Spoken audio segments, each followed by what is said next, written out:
ગુજરાત એટીએસે પકડેલા આતંકીઓના મામલે અપડેટ્સ મળ્યા છે। અમદાવાદના ફતેવાડીમાંથી એક આતંકી ઝડપાયો છે। મોહમ્મદ ફરદીનના ઘરે 24 કલાક પહોંચ્યું છે। કસ્બા પાર્ક પાસે ગુલમહોર ડુપ્લેક્સમાં મોહમ્મદ ફરદીનનું ઘર આવ્યું છે। ફરદીનના ઘરે તેનો નાનો ભાઈ, માતા અને બહેન મળી આવ્યા છે। પરિવારે કેમેરા સમક્ષ કંઈ પણ કહેવાનો ઇનકાર કર્યો છે। ફરદીન કેટલાક ગ્રુપમાં એક્ટિવ રહેતો હોવાની પરિવારે વાત સ્વીકારી છે। ફરદીન અને તેનો ભાઈ સિલાઈ કામ કરતા હતા। ગઈકાલે એટીએસ દ્વારા સફળતા મળી છે। 4 જેટલા આતંકીઓની ધરપકડ કરવામાં આવી છે, જેમાંથી અમદાવાદના એક વ્યક્તિ કે જેના ઘરે આતંકીના ઘરે 24 કલાકની ટીમ પહોંચી છે અને ફરદીન કે જેનું પરિવાર અત્યારે કેમેરાની સામે કંઈ પણ બોલવા માટે ઇનકાર કરી રહ્યું છે।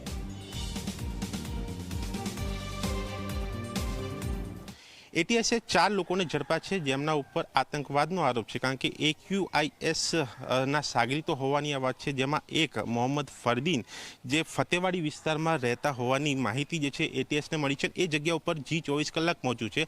આ જે મકાનો, આ જે સોસાયટી દેખાય છે, આ ડુપ્લેક્સ જે ગુલમહોર ડુપ્લેક્સ કહેવાય છે, અને આ ઝાડથી આગળ આ જે બાઇક પડ્યું છે એ 3જા નંબરનું આ મકાન કે જ્યાં આ મોહમ્મદ ફરદીન જે છે તે અહીંયા પોતાના પરિવાર સાથે રહે છે। અને જે પ્રકારે અહીંયા G24 કલાક એટલે કે મેં અહીંયા સ્થળ ઉપર પહોંચીને તેમના પરિવાર સાથે વાત કરી તો તેઓએ કેમેરા સમક્ષ કંઈ પણ કહેવાનો ઇનકાર કર્યો, પરંતુ કેટલીક માહિતી એવી પરિવાર કહી રહ્યા છે કે ક્યાંક ફરદીનને આ બાબતે જાણ ન હતી કે આટલું મોટું કંઈ હોઈ શકે છે। એ ગ્રુપમાં કોઈ જોઈન્ટ થયો હતો, તેમાં તે વાતચીત કરતો હતો, તે ચેટિંગ કરતો હતો, તે તેમાં કોન્ટેક્ટમાં રહેતો હતો। જે મોહમ્મદ ફરદીન સિલાઈ કામ કરે છે, તેના પરિવાર સિલાઈ કામ કરે છે, જેના ઘરમાં 2 ભાઈ, એક બહેન અને એક માતા છે, તેના પિતા અલગ રહી રહ્યા છે।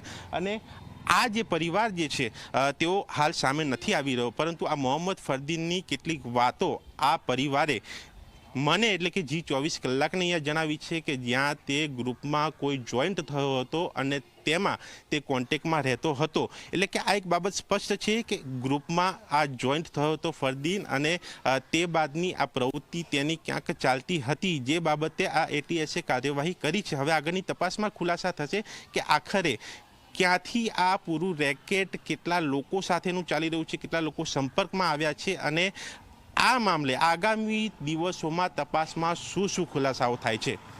કેમેરામેન મુકેશ ચૌહાણ સાથે દર્શન રાવલ, G24 કલાક, અમદાવાદ।